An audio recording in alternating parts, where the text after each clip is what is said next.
బాన్సువాడ నియోజకవర్గంలో కోటగిరి మండల కేంద్రంలో బీఆర్ఎస్ పార్టీ ఆధ్వర్యంలో పత్రికా సమావేశం నిర్వహించడం జరిగింది.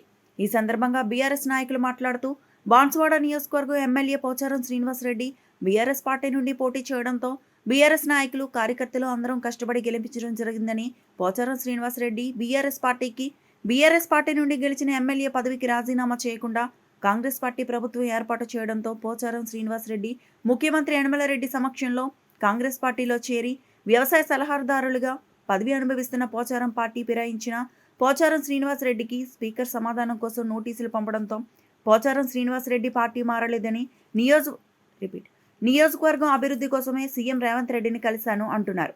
బీఆర్ఎస్ పార్టీలో పోచారం శ్రీనివాసరెడ్డి ఉంటే నియోజకవర్గంలో బీఆర్ఎస్ నాయకులు కార్యకర్తలతో బీఆర్ఎస్ కొండవా వేసుకొని తిరగాలని, లేదంటే బీఆర్ఎస్ పార్టీ నుండి గెలిచిన ఎమ్మెల్యే పదవికి పార్టీకి రాజీనామా చేసి కాంగ్రెస్ పార్టీ నుండి ఎమ్మెల్యేకి పోటీ చేయాలని, లేని ఎడల బాన్సువాడ నియోజకవర్గంలో ఎక్కడ తిరిగినా పోచారంపై వ్యతిరేకంగా ధర్నాలు రాస్తారోకోలు చేస్తామని బీఆర్ఎస్ నాయకులు కార్యకర్తలు పత్రికా సమావేశం ద్వారా పోచారం శ్రీనివాసరెడ్డిని హెచ్చరించారు.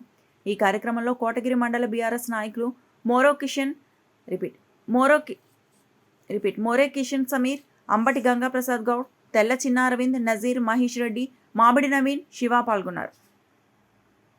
మన బాన్సువాడ నియోజకవర్గం టీఆర్ఎస్ పార్టీ కార్యకర్తలు, నాయకులు, అంత ప్రజలు టీఆర్ఎస్ పార్టీ నుంచి గెలిపించిన పోచారం శ్రీనివాసరెడ్డిని ప్రజల్లో వచ్చి టీఆర్ఎస్ పార్టీలతో కలిసి పనిచేయాలని మేము కోటగిరి టీఆర్ఎస్ పార్టీ నుంచి కోరుచున్నాము.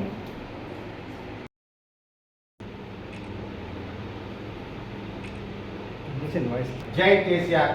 ఈరోజు కోటగిరి మండల కేంద్రంలోని మన బాన్సువాడ నియోజకవర్గం సంబంధించి పోచారం శ్రీనివాసరెడ్డి గారైనటువంటి శాసనసభ్యులు ఏదైతే మన స్పీకర్ గారికి మేము బీఆర్ఎస్లోనే ఉన్నాము, ఇంకా మేము కాంగ్రెస్లోకి వెళ్ళలేదని చెప్పడం జరిగింది.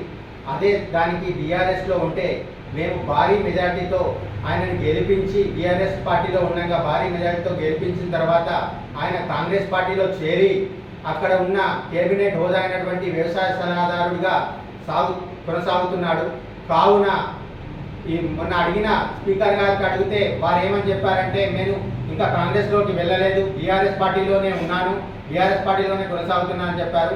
అలాగైతే బీఆర్ఎస్ పార్టీలో కొనసాగితే అదే శాసనసభ్యులు పోచారం శ్రీనివాసరెడ్డి గారు మా నియోజకవర్గంలోని ప్రతి బీఆర్ఎస్ కార్యకర్తతోటి గ్రామాన తిరిగి అభివృద్ధి కార్యక్రమాలు అడగాలి, కానీ కాంగ్రెస్ కార్యకర్తతో తిరుగుతూ క్యాబినెట్ హోదా అయినటువంటి వ్యవసాయ సలహాదారుడుగా ఉంటూ వాళ్ళు చెప్పినట్టుగా వింటూ వాళ్ళు కాంగ్రెస్ పార్టీలోనే కొనసాగుతున్నాడు.